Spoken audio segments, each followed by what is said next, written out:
We hold these truths to be self-evident. That all men are created equal. As a member of Congress, I get to have a lot of really interesting people in the office. Experts on what they're talking about. This is the podcast For insights into the issues. China, bioterrorism, Medicare for all. In-depth discussions. Breaking it down into simple terms. We hold these truths. We hold these truths. With Dan Crenshaw. The Eagle has landed. All right, so we're here. Thanks for coming, y'all. So I'm here with Danielle Martino and Tahmineh Dehbozorgi, all right, and from Iran, from Venezuela, and we're here to talk about the Dissident Project. Dissident Project, Danielle, you founded it, and well, why don't you tell me? I mean, what is it about? What was the purpose of founding it? What kind of members do you have? And let's go from there. Yeah, well, the Dissident Project is this nonprofit venture that sends immigrants who lived in authoritarian countries to speak at high schools to tell our stories. This all came out from the idea that I was already speaking at colleges. I began speaking in high schools, and I thought that this was a big cost for a teacher to bear, or for, that nobody was even willing to pay for yet at the high school level, where I think the most work needs to be done to teach about democracy, about freedom, about the Constitution. And so I thought I need to get a group of people together with different experiences, because there's only 24 hours in the day. I'm only one person, and try to get some external donors to help us send them to high schools, get them in front of kids, and in person answer their questions, tell them why America is exceptional and why they came here. How many speakers like Tahmineh do you have? How many? We have right now 11 speakers from Iran, like Tahmineh, Venezuela, Cuba, North Korea, Eritrea, Zimbabwe, Afghanistan, and Hong Kong. Wow, that's great. How easy is it to get into a high school? I mean, what kind of obstacles do you encounter? I'll say there are so many high schools in the United States, tens of thousands, right? So the issue right now is not being let in. It's rather doing outreach so that people know we exist. Mm-hmm. And there's thousands of teachers who are interested. So they have the academic freedom to bring us. I've only had one problem once, where a school board wanted to vote on my own speaking engagement, and they deadlocked. And it was like a partisan debate, and they said that I didn't care about right-wing dictatorships, even though my own grandparents from my mom's side escaped Spain during Franco's regime. Yeah. It happens, but rarely. Whatever a right-wing dictatorship means, like, is Iran a right-wing dictatorship or a left? Like, I don't know. How would you even? That's what's funny about right-wing versus left-wing outside the United States. It means very different things. How would you describe what the government is in Iran? So the Iranian government is a fusion of fascism mixed with religion, but a lot of the policies, especially the economic policy, is modeled after a lot of socialist countries like Cuba and Venezuela, North Korea. In terms of social freedom, Iran is just one step away from being like North Korea. The government is extremely restrictive. Right. The economy is centrally planned, and also there's no such thing as human rights. There's no gender equality. Men and women are not treated equally under the law, and a lot of women are kept out of workforce because of that. The people of Iran have worked really hard to change that in the past 40 years, and they've been successful in many ways, especially women. But the government policy has never changed, because it's not a democratic nation where our representatives can go to the halls of parliament and change the law. No. And so it is just another dictatorship. So there is a parliament. Yes. Right. And how do they get elected, or are they appointed by the Ayatollah? Like, how does this work? So a lot of the candidates in the first place are vetted by Council of Guardians. Mm-hmm. It's not like an open forum where people can enter. Even if they do, they're going to get phased out pretty quickly.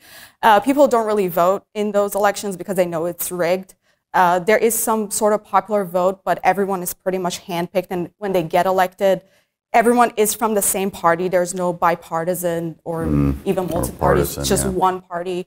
And they just do whatever the supreme leader or the president or even other clerics that have power in the government want.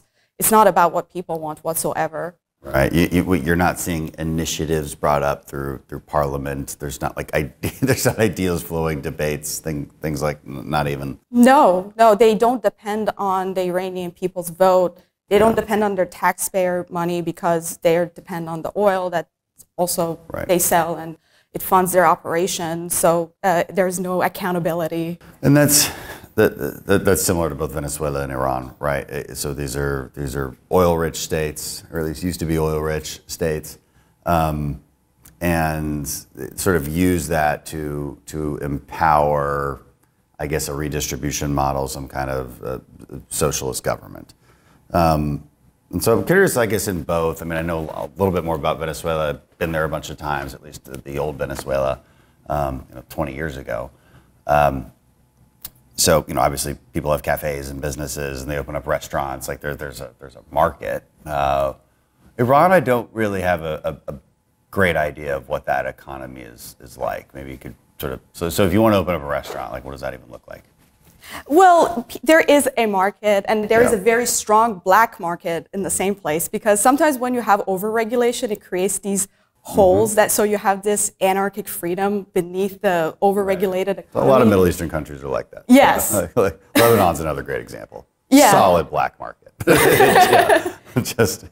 And actually, the funny thing about the black market is when the prices go up in any other industry in Iran, the black market has always remained stable because, it's a market. It is a free market. Right. Interesting.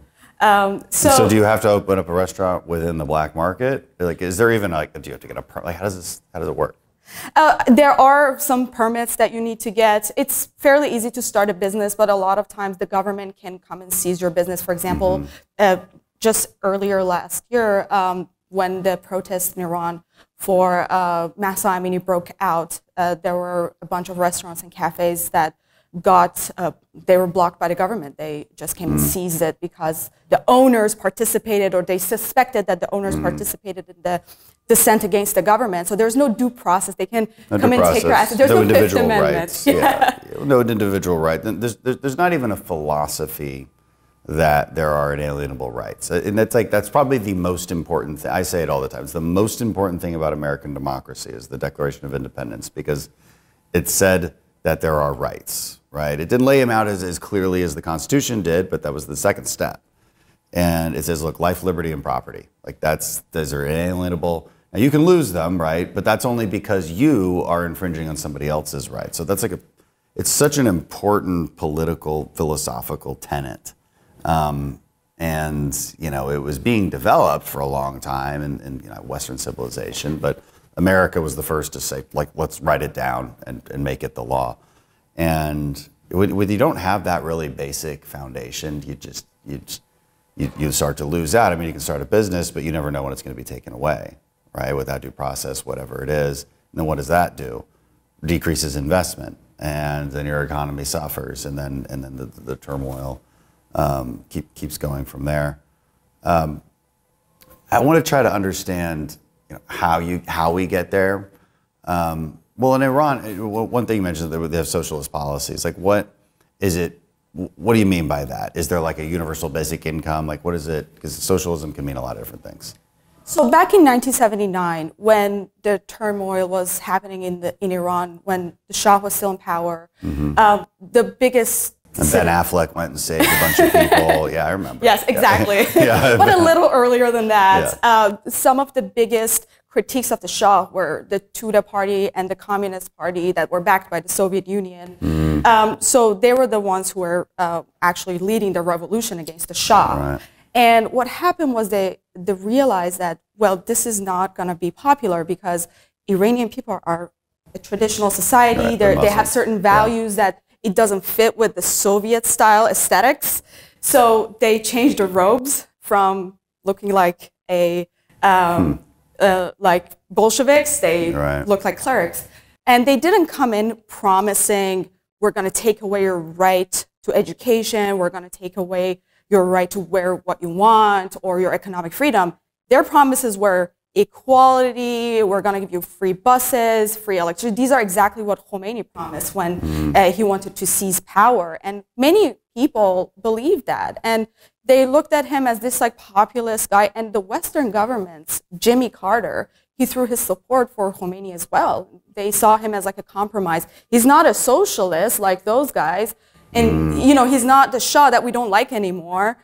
So maybe he's not a bad option. But no one realized that they were the same people, maybe even worse in many ways, because they not only destroyed the economy and the foundations of our infrastructure, but also they took away the identity of what it is to be an Iranian, because Iranians are not the same as the Islamic Republic. Right. But that had totally shifted in the past 40 years. There's a more Persian, an older Persian identity to Iranians, right? It's not just Islam, right? It's different. Iran is a very diverse country. There are Persians, Kurds, Turks, all sorts of individuals that have lived under this flag of being an Iranian and have coexisted for thousands of years. But suddenly there is this fascism government that imposes Shia Islam on them while takes away their social freedoms. And that's another thing. In order to have a planned economy, you need to take away people's rights so you can control them. So it always goes hand in hand.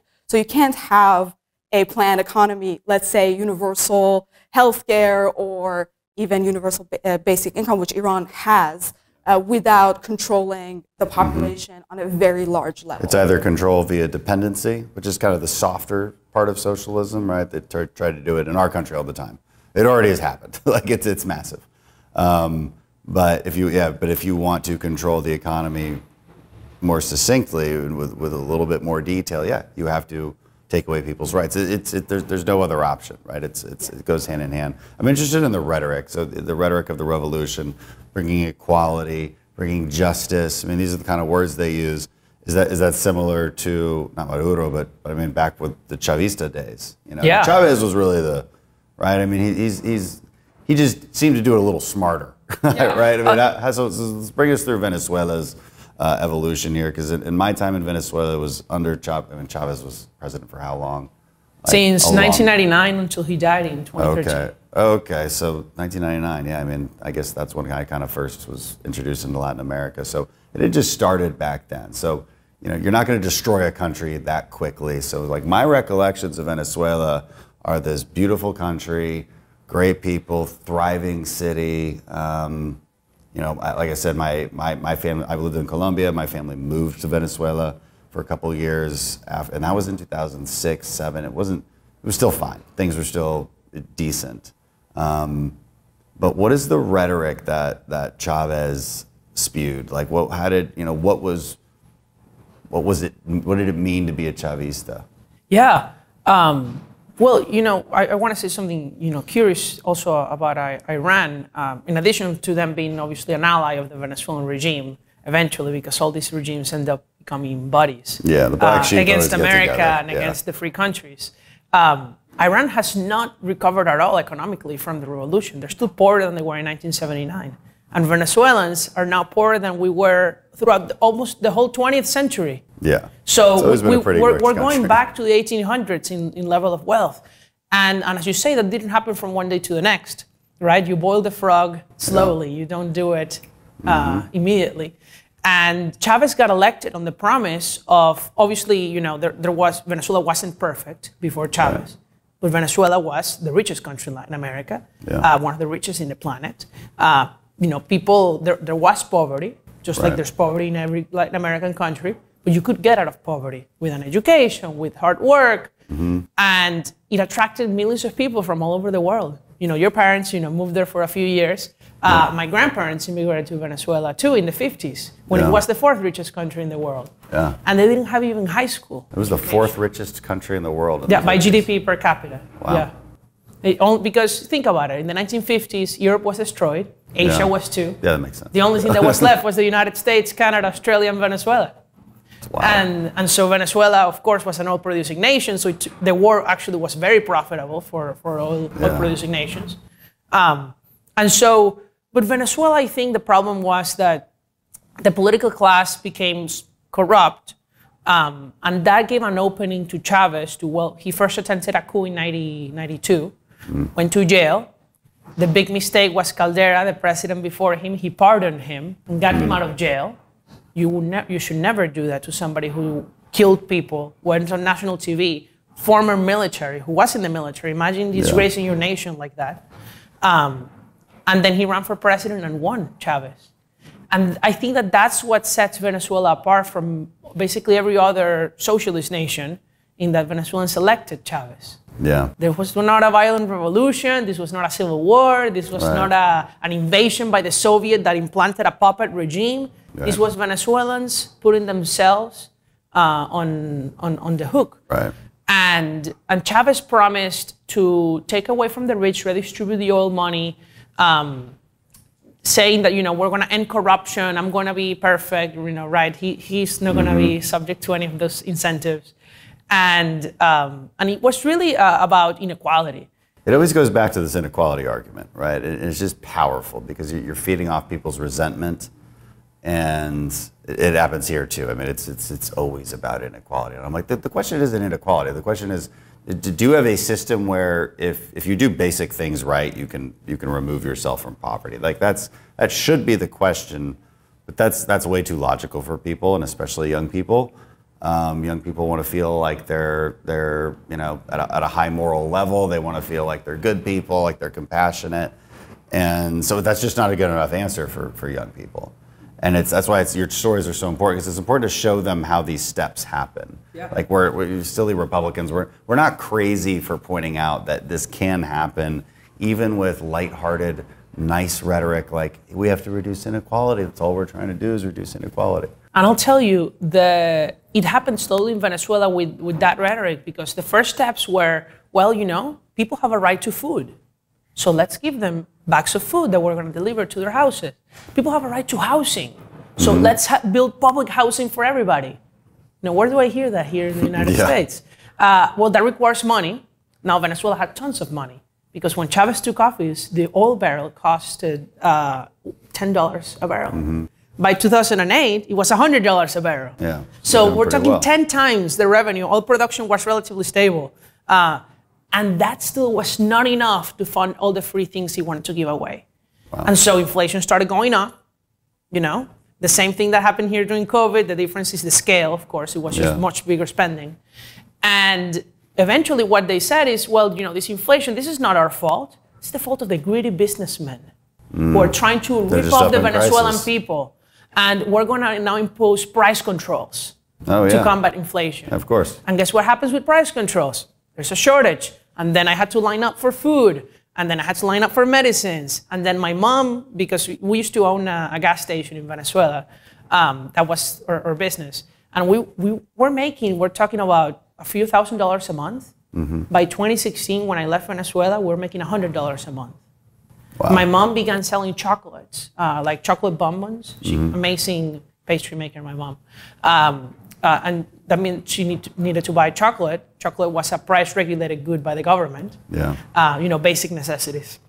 And we had to buy it in the black market. So we had to hide it in black bags, the chocolate, buy it as if we were, trafficking drugs. Yeah. And, so it destroyed our society completely. And it all comes from just good feeling rhetoric, it's like this sense of utopianism, like if we just control this factor, but it's playing whack-a-mole if you're talking about policy, because you control this factor, well, it affects 2 and 3 other factors, and then you have to try and control that, and there's no human who can possibly do that. It just doesn't work. Like, it physically can't work. The socialist calculation problem. Right, and it's I've never heard that term, but that's a good term. I'm going to start using it. I'll sound smart like you. Oh, it's not, I didn't create it. This is an economist. Yeah. No, I know. I figured that, but yeah, I've never heard it. So you lay it out. So that's laid out very clear, right? And when did Maduro take over? 2013. 2013. What did he do? Because there's a major shift after 2013. I mean, he must have screwed a lot more things up. People think that. I think that maybe it's just our outside perception. It's a rhetoric that's being pushed to absolve Chavez of his faults. No, I don't think Chavez would be absolved, but it just from our outside perspective, there seemed to be a very fast down. The thing that happened was that, first, Maduro continued all the policies of Chavez. Nothing really changed policy-wise. The thing that changed was time. It takes time for the electric grid to break down if you don't do maintenance. Right. It's like California. You can stop doing maintenance for 5 years, and okay, there won't be blackouts still. Don't do maintenance for 15 years, and everything starts to break down. Okay. And that same thing happened with the oil facilities, so like our refineries. There have been several explosions of refineries in Venezuela. Yeah. Now we have to import gasoline. Right. Venezuela used to import people and export oil. Now we import oil and export people. Isn't that incredible, right? It is. Venezuela today is the largest refugee crisis in the world. There are nearly 7.5 million Venezuelans outside our country, out of what used to be 30 million. That, if you count net migration back to Ukraine during the war, that means we're the same size of the Ukraine migration crisis, the Ukraine refugees. It's wild, yeah. And there's no war in Venezuela. No. There's no use of chemical weapons like Syria. Right. The only thing that there is socialism. And that's why you don't see this in the media. Everybody feels bad for all the refugees around the world, but nobody talks about the Venezuelan refugees. Right? The UN doesn't help the Venezuelan refugees. The Colombians talk to us quite a bit about it. For sure, because that's where they go. Let's shift back to Iran. So there's a large Iranian population where I'm from, in Houston and LA. It's basically LA and Houston, right? You got the Shahs of Sunset, and then you got just a ton of Iranians in Houston.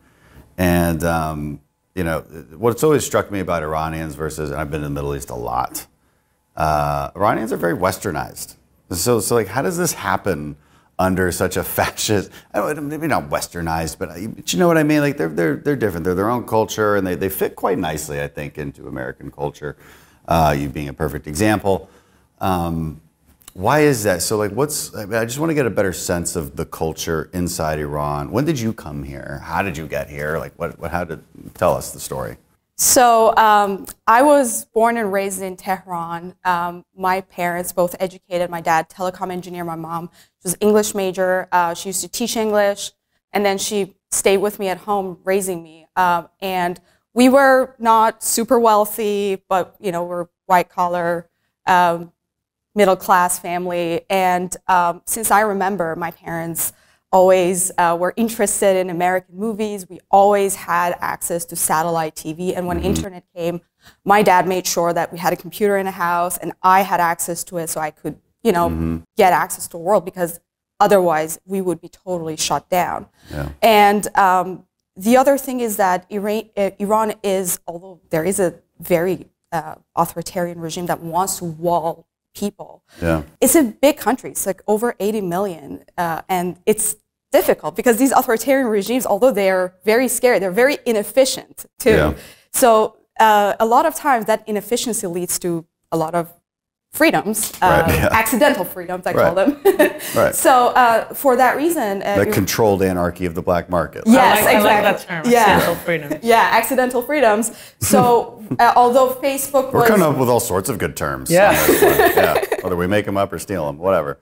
Yeah. So go ahead. Yeah. So like, for example, we always could get around the filtering of websites like YouTube, Facebook, Twitter.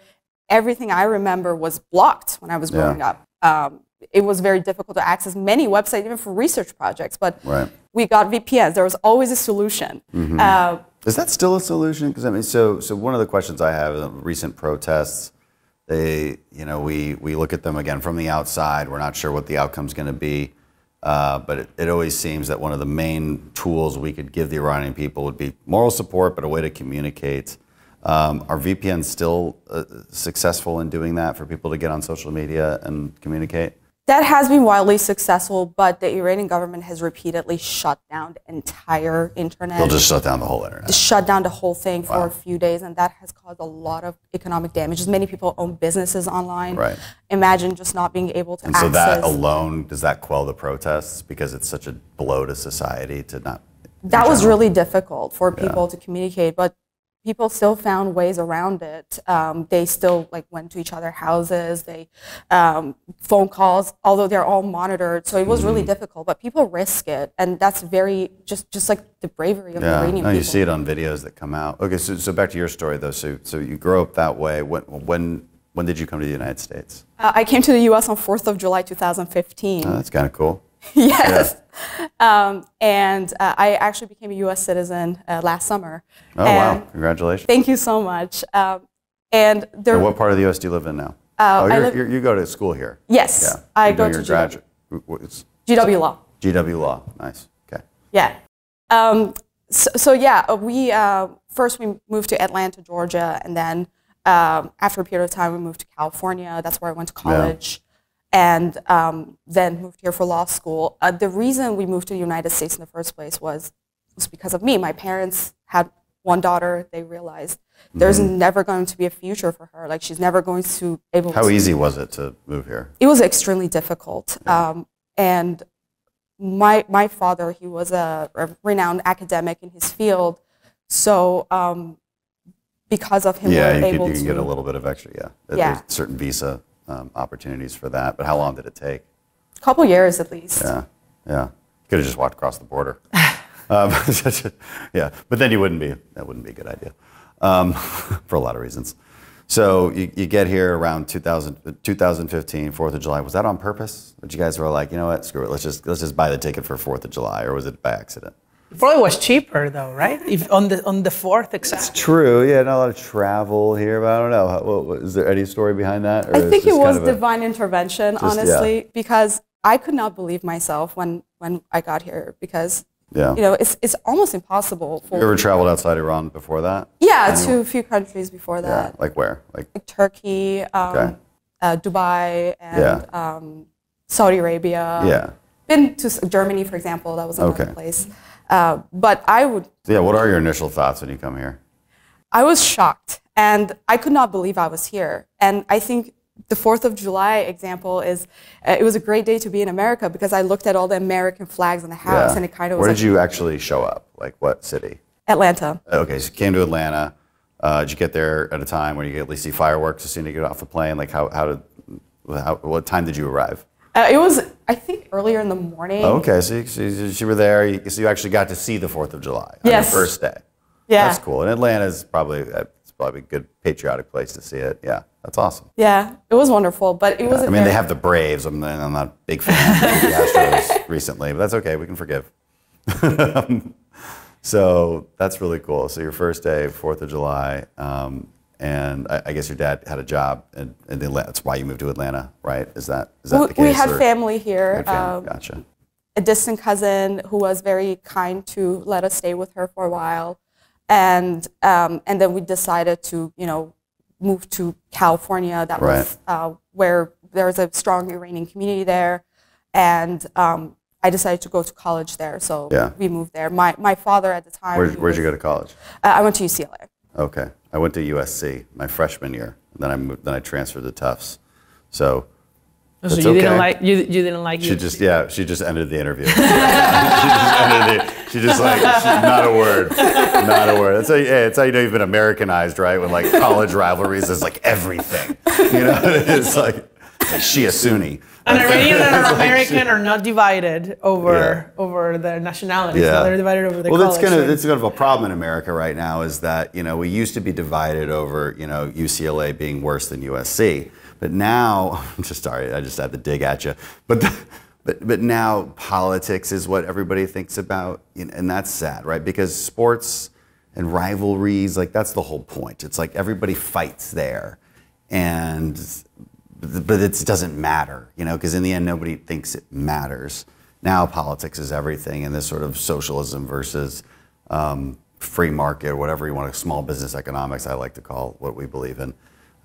It's taken over. So, I guess the last thing we want to talk about, as we kind of quickly ran out of time, unfortunately, is your journey here. So you didn't arrive here thinking, I need to be an activist against socialism or an activist against authoritarianism. That's not what you were thinking when you were, correct me if I'm wrong, but I think I'm right. That's not what you were thinking. It's probably not what you were thinking either. When did you get here, Danielle? In 2016, in July too, not the 4th of July, but your story's not as cool. Let's move back to her. I didn't get that day, but I arrived in Indianapolis, Indiana. I had never been to the Midwest or anything like that. I had been to Miami before. Yeah. And it was wonderful, I loved Indiana. I still love Indiana. Why Indiana? Because that's where I got a scholarship to go to college. Okay. So and I went to IUPUI in Indianapolis. Cool. And I had a fantastic experience. I studied economics. And then all of this you mentioned, I didn't get here thinking about being an activist against socialism. I was certainly very much against socialism when I got here, right? because that's the whole reason. How old were you? 17. I had just finished high school. Yeah, so you've seen this whole process. Like, you've got thoughts. Yeah, on I mean, the I had seen subject. hyperinflation, shortages, Right. line up for food. I had so many problems in my education because people were leaving the country, so there were no teachers for many subjects. So many issues, crime. Right. And when I got here, I felt, number one, the freedom to walk in the street without the fear of being killed or kidnapped. That's cool. Yeah, That's a pretty nice. big and quick life improvement. Yeah. It depends on what city you're in, but I think Neighborhood, yeah. Indianapolis is pretty solid. Yeah, Indianapolis is great. And then, being able to go to a grocery store and just buy whatever you want, whenever you want, not having to hoard food because you're afraid that it's not going to be there later. Yeah. Though those hoarding habits helped me during COVID. Yeah, the toilet paper crisis. Yeah. Of all the things to buy during, what was my iPad just fell? Of all the things to buy, why toilet paper? I'm like, my Lord, like of all the things I would hoard, it never made sense to me. Okay, so you arrive in Indianapolis. You're not an activist yet, but you both start school, okay? So, because you're both the same College, age, yeah. so you're both arriving here at the time when you would go to college, and you go to UCLA. That's your choice, that's fine. It's fine. It's UCLA. We used to drag, what we did? We used to drag little UCLA teddy bears around the campus, like just dragging them, like before football games. I mean, the rivalry is so strong there. That's why she gave me that look when I said, "Oh, I only did my freshman year there. I left. I didn't like living in LA." But Doesn't make it better, but okay. She's still very upset. And so. So you go to college and then you're exposed to kind of this new socialism trend in America. I couldn't tell you when it started. I think 2013-ish is probably a good point when all things woke started. There's some good evidence to suggest that. So you're getting it as it's matured a little bit. So just what's that like? What's the first what the hell kind of moment? Listen to this. I did the student orientation, and one of the first activities they made us do, I was in complete shock. I had never heard of anything like this. Was a walk of privilege. Yeah. Have you heard of this? Oh, yeah. If you're a man, you have to take a step forward. If you're a woman, you take a step back. If you're white, you take a step forward. If you're black, you take a step back. It's all the gender and race stuff. And then they mix it in with other things so that it doesn't sound like that and say, well, if you come from a high-income family, you take a step forward. Or you come, they try to mix it in with other things. And when I started listening to the race and the gender things, I'm like, I'm not going to participate in this. Yeah. And the professor, she wasn't a professor. She was just the orientation coordinator. Always administrator. It's an orientation. It's like right away. Yes, and she was shocked. Like, what do you mean you're not going to participate? Like, I don't believe that that's what you're saying is correct. That men start in life with an advantage over women. At least not in the United States. No, this is not Iran, right? There's a reason we're not in Iran. Right. So, it starts very quickly. I met students who were ashamed of being Americans. Yeah. I remember telling, this girl in one of my first American politics class, fall of 2016, also the fall leading up to the 2016 election, where she said, oh, I wish I wasn't American. It would better be Irish or something else. And I'm like, if there was a passport exchange program, I would exchange with you right now, but unfortunately not. So you really should look into this. It's nuts, right? There is that kind of self-hatred that became popularized in college. I don't know if this story is real or not, but I remember hearing it where a professor but maybe he's a political science professor or something, and I think it was I want to say it was Boston University. I heard the story, and he it does a quick show of hands, who's proud of their country, right? And he was probably trying to make some random point, and every foreign student is like, yeah, no, I'm proud of my country, but all the American students, because it's almost trendy to despise your own country as an American, as a young American these days. And when you see it in our polling too, you see patriotism declining. You see patriotism being attached to whatever political party is in charge. If my guy's in charge, then I like my country. If he's not in charge, then I don't like my country. And it's just very petty and Tahmineh and I love our countries. Obviously the United States, but I love Venezuela. Even though Venezuela is certainly in a terrible state, right? I love Venezuela. I love the Venezuelan people. And you should love America even if you don't like the president. Right, of course, yeah.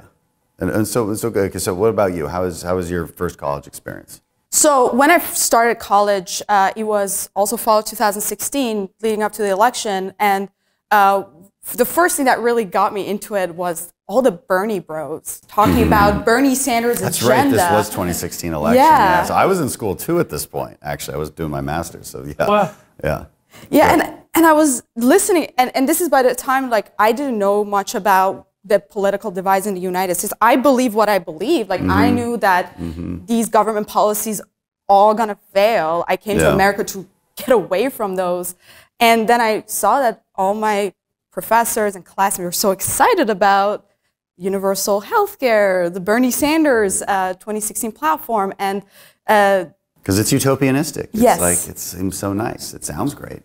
exactly. But also at the same time, something very interesting happened. One of my friends at LA Pierce College, he was giving out pocket constitution in Spanish. LA Pierce College is a public school. A lot of people can go. And the campus administration came to him and said, you need a permit to give out these pocket constitution, or we're going to kick you out of campus. He was a student there. And he told me the story, and Where I was do I like, apply for this permit? It sounds so authoritative. It sounds so Iranian, right? Like, where's the permit? How do you apply for the permit? I don't know. Talk to some other guy, but you have to have the. It's It reminds me of Ron Swanson, where he should just pull out the Constitution and say, "Here's my permit." The Constitution itself. That would have been a good answer. Yeah. exactly. It's like your permit is literally the First Amendment. This is the permit, right? Like, yeah. And I told him, like, look, I just got here, but I know that you should be able to do that because you have right to free speech as an American. This is not Iran, right? It's not Venezuela. You don't need a permit. And FIRE got involved with the lawsuit, and there was a lawsuit against the LA Community College district, and they won, and that was a great precedent. Yeah. And that's what really got me into this. Like, Yeah, wow, there's so much you saw work to this do. happen, and you're like, wait a second, there's a problem here. There's a problem here, and that's what really got me motivated. I decided to go to law school because I saw this. You know, we have this beautiful document, the Constitution, that lays out one of the greatest systems with one of this beautiful checks and balances, and a Bill of Rights is just so unique. And then we see these bureaucrats on campuses everywhere trying to infringe on individuals' rights, and that's just really got me angry. It's like, we came all the way here, and I don't want to experience the same thing, and I don't want my peers to experience the same thing. That also goes hand in hand with politicians who want to take away individual rights, and they want to promise all these things that they cannot deliver. Right. And that was a difficult conversation to have with a lot of my classmates that, you know, I lived throughout this. I've seen this film before, and that's not, the ending is never good. And what's it like dealing with them, you know, now? Because you're both, you're in law school now. You're in. I'm doing a PhD in economics at Columbia. So you're, yeah. So you're both in places where you're going to have these debates, right? And you know, the common response is often, okay, well, they did it wrong, right? Like, we're going to do it. We do it the right way here, and it'll be fine. I mean.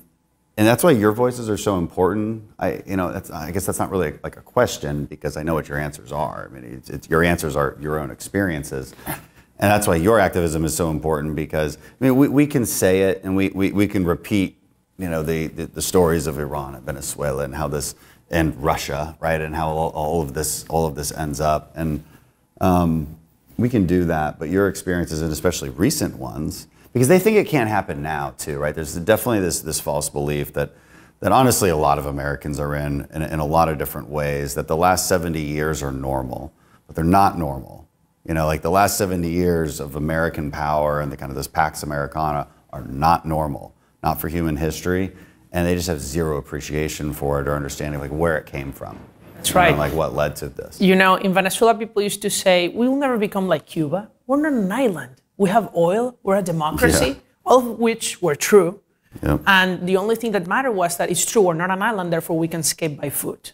That's the only difference. And now we're worse than Cuba. They stole all the oil, they just stopped being a democracy, you know, all of that changed.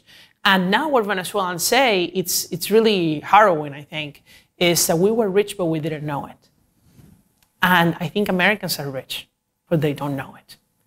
And that's why we want to bring our stories to the high school kids, because most of them have never heard of what's going on in Venezuela or what's going on in Iran. They just heard, oh, those are foreign countries, people live there bad, that's pretty much it. The fundamental problem is the lack of gratitude. Yeah, right? that's exactly That's right. what you mean by we're rich and we didn't know it, and like it's a lack of gratitude. But it's not just for the wealth, right?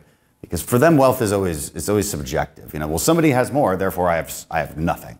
Like that's kind of the attitude these days. It's a complete lack of gratitude. Wealth is your family. The fact that the economic disaster of Venezuela forced all of us to leave, and now my family is spread over several countries, and I'm not with my grandparents or my parents or my cousins, and that destroys a society. You know, having separated families, and that's part of your wealth. It's part of your spiritual wealth or your family wealth, and Americans need to be grateful for that.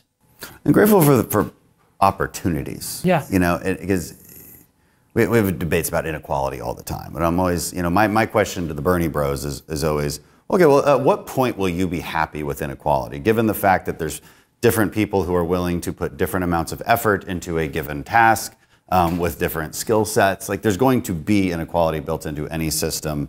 Like, which point will you be okay with it and stop trying to destroy the system itself? And you can't answer that question because there's no limiting principles to their entire philosophy. Right, it's just wherever they feel like at any given moment, and so you know the real question is, if you start at a low place and you know you get a basic education and you work basically hard and you don't commit a bunch of crimes, can you move up? And in America, the answer is yes. Whether they like it or not, the answer is yes. It's fundamentally yes, and that's a pretty key fact, I think, in assessing whether a society is just or not just.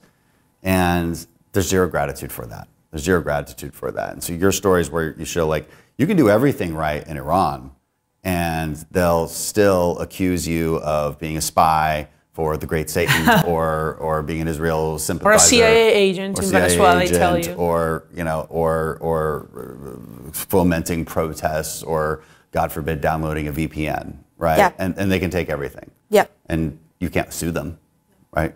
No due process. There's no due process. You can't get a lawyer and go after it. It just doesn't work. You know, Venezuela's not. So maybe we can end on this because I'm maybe out of curiosity, but we got to wrap up. What is the current situation, right? So we've seen major uprisings in Iran recently, a lot of turmoil. Same in Venezuela. Where are we at? Are people going back to Venezuela at least a little bit? Has things stabilized somewhat? The government is trying to promote that notion that they call it Venezuela se arregló, Venezuela got fixed. Yeah. And now, yet Venezuela's GDP went back to recession this last 6 months and now has gone down by like 15% again. 15% in 6 months. That's a huge recession. It's not small. On top of like losing 75% before of our GDP. Right. No, you know, Venezuelans are still leaving. They're going to Colombia, then from there they're going to Chile and Peru and the United States and Mexico and all over the world. They make great Republicans, let's say that. You know, certainly. And, you know, especially the ones who end up in the United States, right? Yeah. There's a self-selection process. Yeah, that's funny. Iran and Venezuela are probably some of the largest populations in Houston. Yeah, there's a lot of Venezuelans in Houston. I have friends there. And you know, the situation now in the country is that there's a lot of momentum towards, you know, people think that they have any chance next year because there's going to be another sham presidential election. You know, Maria Corina, who you might know, and I like her very much. Yeah. She wants to run, even though she's barred by the government from running. I'm skeptical that there's going to be any election at all with a her, real election, or that there's going to be any free or fair election. And the question is, you know, how do you force them, right? Because they have all the guns, they have all the money, they have all the power, and we only have the people, right? So it would take a very big revolt. That's why that whole Second Amendment thing is pretty important. It's pretty important, and that's honestly my experience in Venezuela is what convinced me of that, right? Because I never had guns or anything like that, but I saw what was going on in Venezuela, and I understood that the founders wanted a Second Amendment not to allow people to hunt or to protect themselves from crime. As important and enjoyable they thought as that natural. is. I mean, in their minds, they actually just thought that was just obvious. Right. Of course, you would take your gun to the bar. Like, that's just sure. what they did. Yeah. Tavern back then. But especially back then. But the real purpose is to protect you against a potential tyranny. Right. And that's what we didn't have in Venezuela. And so hopefully, you know, that'll change. What certainly changed is that after experiencing socialism, the Venezuelan people became very much anti-socialist. Yeah, it's unfortunately too late noticed. to change it internally, I've democratically. It's a powerful sentiment, you know, especially in Florida and Texas, where a lot of Venezuelans are. What's the situation in Iran right now as far as I mean, their sense of hope, right? I mean, it's kind of in a constant economic disaster. It has been for a long time. It's not like Venezuela with these ups and downs. But how do people feel? I mean, these protests don't go anywhere. They don't seem to dislodge the Ayatollah or the regime. How do you still have friends and family back there? I would assume. I mean, what is their sense?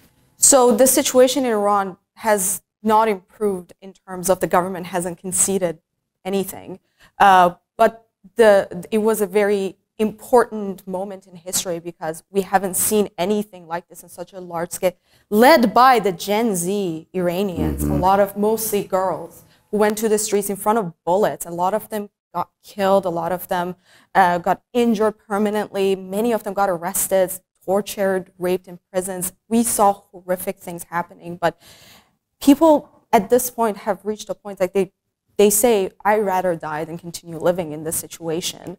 And that has led to a time in history where right now we're in a trench warfare with the government of Iran. It's going to be a long fight because they have a lot of money still. They still have a lot of influence outside of Iran, unfortunately. The Biden administration really let the Iranian Americans down after months of talking to officials. Like, they still refuse to block their asses. They still refuse to find their spies in the United States. So that, unfortunately, hasn't gone really well. So a lot of Iranians are actually looking forward to the next administration and see if there will be some harsh approach towards the Islamic Republic. So that would allow the Iranian people to buy more time to fight against this government. In the meantime, I mean, Iranian people have hope because it was within our lifetime where I could dress like this and go to the streets. Iran was not always like this. When I speak to many of my professors and they say, oh, United States will never be like that, I always tell them, do you remember how Iran used to look like just 40 years ago? And look at it right now. And if that shift could happen, I believe we can still go back and become a free country. I think the biggest lesson that Iranians learned in the middle is we should never have a government where there is a life tenured dictator on top who can tell everyone how to rule, because Iran is a diverse country. Everyone needs representation. Everyone needs a voice in the government. And hopefully the next stage, the next government that comes after the Islamic Republic, which I'm confident that will happen, is going to be a government that includes representative of individuals, people, different groups of people, and that everyone has a voice in the government. There's checks and balances.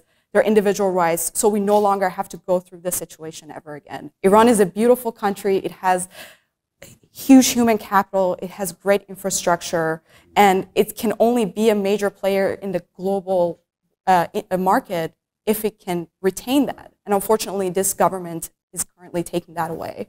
Well, thank you for what you guys do. Thank you for creating the Dissident Project and putting out these powerful messages. If any teacher that's watching us wants to book one of us or any of our other speakers, they can just go to dissidentproject.org. Okay. And they can find us. This has no cost. And just contact us and we'll set something up. Bright young people to your school and set them straight. Exactly. Dissidentproject.org. Thanks, y'all.